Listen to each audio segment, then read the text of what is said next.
弟兄姊妹平安，歡迎大家嚟到聖經主線大追蹤讀經計劃。我哋鼓勵你依家聽一次，然後喺中午或者晚上打開聖經再讀一次，讓我哋一同建立每日讀經嘅習慣。今日係7月24號，經文係《使徒行傳》11章1至到30節，主題係外族人信主和敘利亞安提阿教會的建立。我哋一齊聽下今日嘅經文。使徒和在猶太的眾弟兄聽說外邦人也領受了神的道，及至彼得上了耶路撒冷，那些奉割禮的門徒和他爭辯說：你進入未受割禮之人的家，和他們一同吃飯了。彼得就開口把這事挨次給他們講解，說：我在約帕城裏禱告的時候，魂遊象外，看見異象，有一物降下，好像一塊大布，繫着四角，從天墜下，直來到我跟前。我定睛觀看，見內中有地上四足的牲畜和野獸、昆蟲，並天上的飛鳥。我且聽見有聲音向我說：彼得，起來，宰了吃。我說：主啊，這是不可的，凡俗而不潔淨的物，從來沒有入過我的口。第二次，有聲音從天上說：神所潔淨的，你不可當作俗物。這樣一連3次，就都收回天上去了。正當那時，有3個人站在我們所住的房門前，是從凱撒利亞差來見我的。聖靈吩咐我和他們同去，不要疑惑。同着我去的，還有這6位弟兄。我們都進了那人的家，那人就告訴我們，他如何看見一位天使站在他屋裏，說：你打發人往約帕去，請那稱呼彼得的西門來，他有話告訴你，可以叫你和你的全家得救。我一開講，聖靈便降在他們身上，正像當初降在我們身上一樣。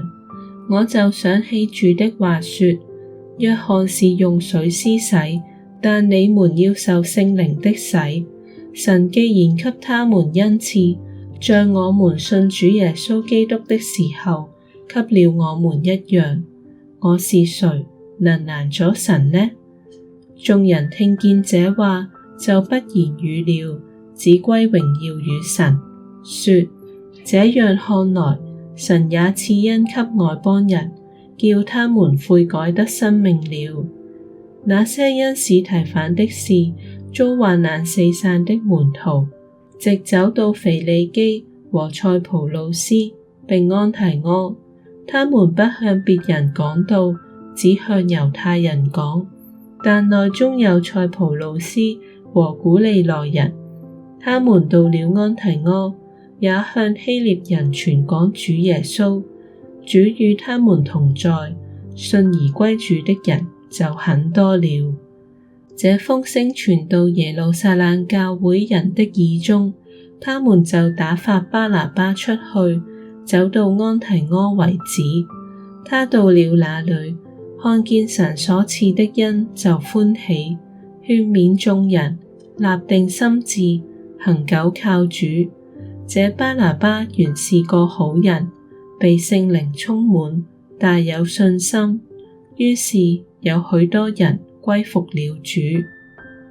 他又往大數去找掃羅，找着了，就帶他到安提阿去。他們足有1年的功夫，和教會一同聚集，教訓了許多人。門徒稱為基督徒，是從安提阿起手。當那些日子，有幾位先知從耶路撒冷下到安提阿，內中有一位名叫亞迦布，站起來，藉着聖靈指明天下將有大饑荒。這事到革老丟年間果然有了。於是門徒定意照各人的力量捐錢，送去供給住在猶太的弟兄。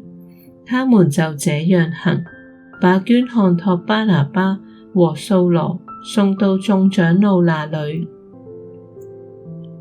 今日嘅主題係外族人信主和敘利亞安提阿教會的建立。猶太信徒起初聽到外族人信主嘅消息好抗拒，經彼得解釋後，終願意接納過嚟，並讚美上帝。之後，傳福音嘅使者到咗敘利亞嘅安提阿，帶領咗好多外族人信主，安提阿教會亦就此建立起嚟。信徒被稱為基督徒，都係從呢個地方開始。盡心思考，向外族人傳福音嘅工作係點樣展開嘅？你會點樣向唔熟悉嘅群體傳講福音？親愛嘅弟兄姊妹，願我哋一齊讀聖經嘅說話，亦思考聖經嘅內容。願神嘅說話祝福大家。再見。